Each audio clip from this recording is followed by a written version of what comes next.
My name is Don K. Preston. I am the president of Preterist Research Institute of Ardmore, Oklahoma. Well, we're in 1 Corinthians chapter 15, and Paul has been discussing who would be raised. There were some scoffers there at Corinth who were saying that the dead ones would not be raised. Now, the great tragedy and the most common error in commentators is it is assumed, it is stated, it is claimed that Paul was combating some people who are saying there is no resurrection of the dead, period. No, that is simply false. The scoffers did not deny the resurrection of Jesus. They did not deny the resurrection of dead Christian saints. They were not denying the resurrection of the, quote, dead, broadly considered. And so Paul sets forth a series of proofs of that. He argues from what is known as the modus potens form of argumentation that says, if this is true, then this is true. Now, we have talked about the end. We have talked about the harvest. We have talked about Christ, the first fruit. Now, all of that is used by Paul to say in what may very well be the most enigmatic passage in the New Testament.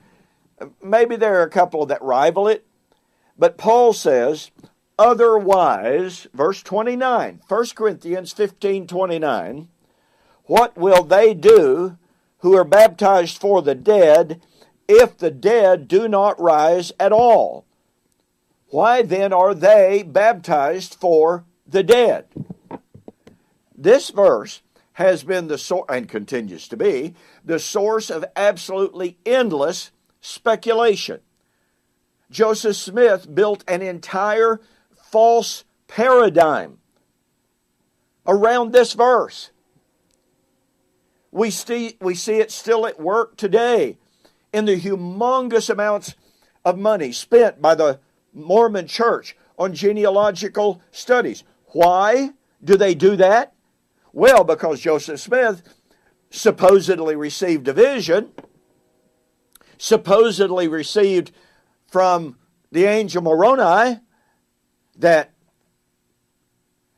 if people today could find out who their ancestors were, and if they were not good, faithful Mormons, then the people today who are good, faithful Mormons can go to the temple and they can be baptized on the behalf, substitutionary baptism, on the behalf of their ancestors who were never baptized, who never even knew of Jesus. And thus the doctrine of the baptism for the dead as taught by the Mormon Church, it's a huge issue. Now look, there's nothing wrong with genealogical study for fun's sake, just to know who our ancestors were. I'm not saying nor implying that that is wrong. When we do that for theological and religious reasons, however, saying that we today, living people, can be baptized vicariously for dead individuals of centuries past, that is simply false. You know, I wrote a track on that years ago. I was thinking about it a few moments ago. I don't even know what I did with that manuscript. But I wrote a pamphlet on this. Do you realize, and I'm not going to spend a lot of time on this, okay? But do you realize that the Book of Mormon itself says that this life and this life only is the time of probation?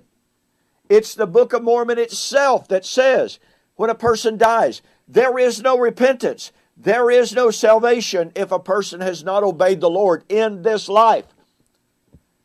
And so you have Joseph Smith against Joseph Smith. Well, I could go into a great deal more detail on that, but it's important to realize that the modern day doctrine of baptism for the dead is simply not biblical.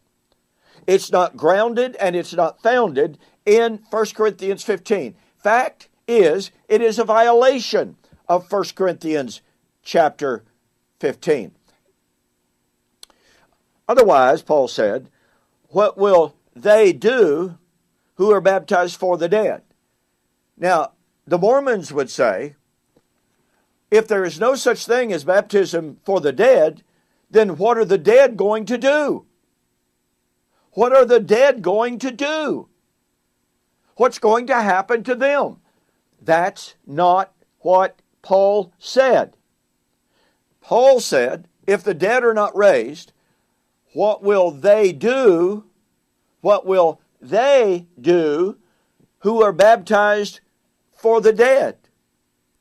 Paul is saying that those who are being baptized for the dead were the ones who would, quote, suffer, unquote, if the dead are not raised. Paul was assuring his audience, the dead are going to be raised. But if it's true, as the scoffers said, that the dead are not raised, then those who are being baptized on their behalf, they are the ones who are going to suffer. They are the ones at loss. This turns the Mormon doctrine of baptism for the dead on its ear. Now look, I don't claim to have all the answers, 1 Corinthians 15:29, but I know that there are some things that Paul says. I know that the things that he said prior to this verse help us give insight into this verse to such a sufficient extent that we can know what Paul is not saying, and we can come fairly close to knowing what he was saying. So, we will see you on the flip side to discuss baptism for the dead.